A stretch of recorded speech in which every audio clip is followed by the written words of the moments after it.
She'd already deposited $16 million in pre-sales. Here's what I did. Absolutely nothing. Let them finish construction. Watched them landscape, paint, install pools. Then I walked into federal court with my grandfather's original 1971 deed. What would you do if someone built a neighborhood on your property? Drop your state below. Let's see where my land rights family is watching from. My name's Dakota Flint. Yeah, like the stone.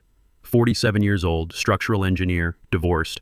I drive a 2008 Silverado that burns a quart of oil every month. Nothing special about me except one thing. My grandfather left me 47 acres of Colorado forest worth about $4.2 million. William Flint bought that land in 1971 for $8,200 cash. Depression-era guy, kept every receipt in leather ledgers that smelled like pipe tobacco and WD-40. When he died in 2019, he left me the property with one note tucked inside the deed. Don't let the bastards take what's yours. I didn't visit for 3 years. Divorce, 2 kids in college, 70-hour work weeks. But I paid property taxes every April, $6,400 annually, never late, always online. I had the email receipts. August 2022, I finally drove up to scatter Grandpa's ashes, turned off Highway 36 onto the old fire road, and my stomach dropped. The pine forest was gone. In its place, 96 Mediterranean stucco houses with fake balconies and HOA mandated beige paint. A carved stone entrance sign read, Ridgeline Heights, a Whitmore luxury community. I checked my GPS 4 times. Same coordinates. This was my land. At the gatehouse, a security guard stopped me. Residents only. I own this property, I said, holding up my phone with the deed photo. He smirked. Sure, buddy, and I'm Elon Musk. Turn around. Before I could argue, a white Range Rover pulled up. Out stepped Cassandra Whitmore, mid-50s, Botoxed into a permanent look of mild surprise, wearing white linen that probably cost more than my monthly mortgage. She had that specific energy of someone who'd never been told no by anyone who mattered. Problem, Ray? She asked the guard, not looking at me. This gentleman claims he owns the development. Cassandra finally turned. Her eyes scanned me, work boots, Carhartt jacket, calloused hands. I watched her mentally file me under pour. How charming, she said. Sweetie, if you're looking for construction work, most crews have filled their labor positions, but I can take your number. I'm not looking for work. I'm the legal owner. My grandfather, William Flint. Ah. She pulled out her phone, scrolled with manicured nails. Our title company ran a forensics search. This land was abandoned for over 3 years, which under Colorado Adverse Possession Statute 38-41-101 means nothing if property taxes were paid, I interrupted. Her smile went sharp. That's adorable. You know just enough to be dangerous. She pulled out a business card, held it between 2 fingers like it was contaminated. Brian Kemper, our attorney. He'll explain why your claim is, what's the legal term, frivolous. I took the card. How many houses are sold? All 96. Pre-construction sales totaled $16 million. Families are moving in by Thanksgiving. She said it like a threat.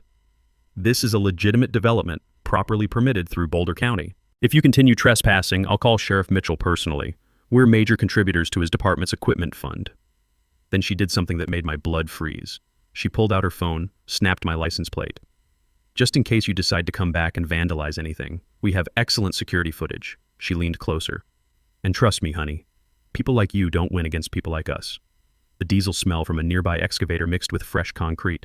A nail gun echoed pop, pop, pop like a countdown. I drove home, hands shaking.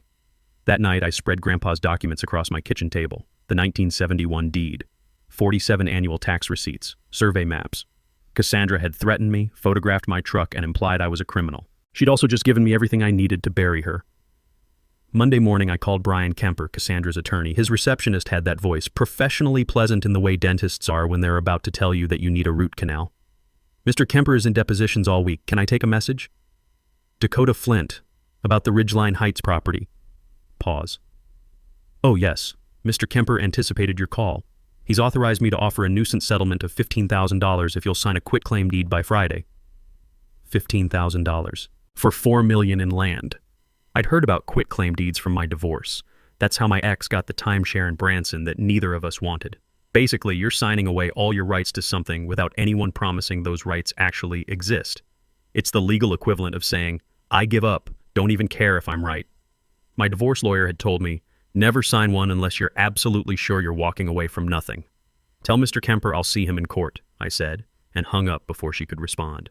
I needed a real lawyer, Not the guy who'd handled my divorce for $2,200. I needed the kind who makes other lawyers check their malpractice insurance. My buddy Marcus, a civil engineer in Cheyenne, gave me one name, Lydia Chen. She'd beaten a railroad company in a Wyoming adverse possession case so badly they'd offered her a job just to make her stop. Her consultation fee was $500. I paid it with a credit card and prayed.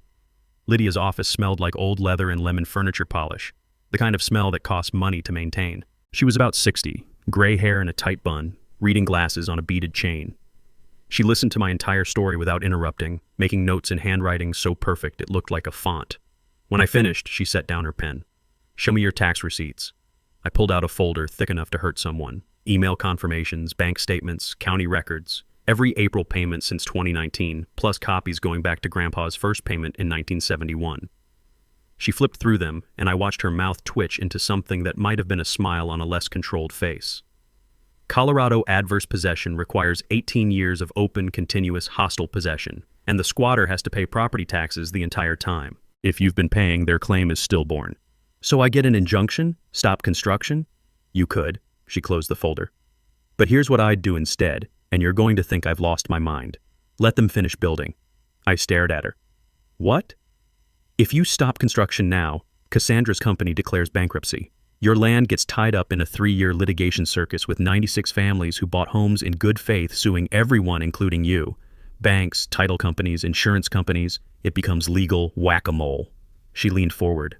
But if you let them finish, then file for declaratory judgment. You own 96 completed houses. Cassandra's company has committed textbook fraud, selling property they don't own. They'll be desperate to settle because the alternative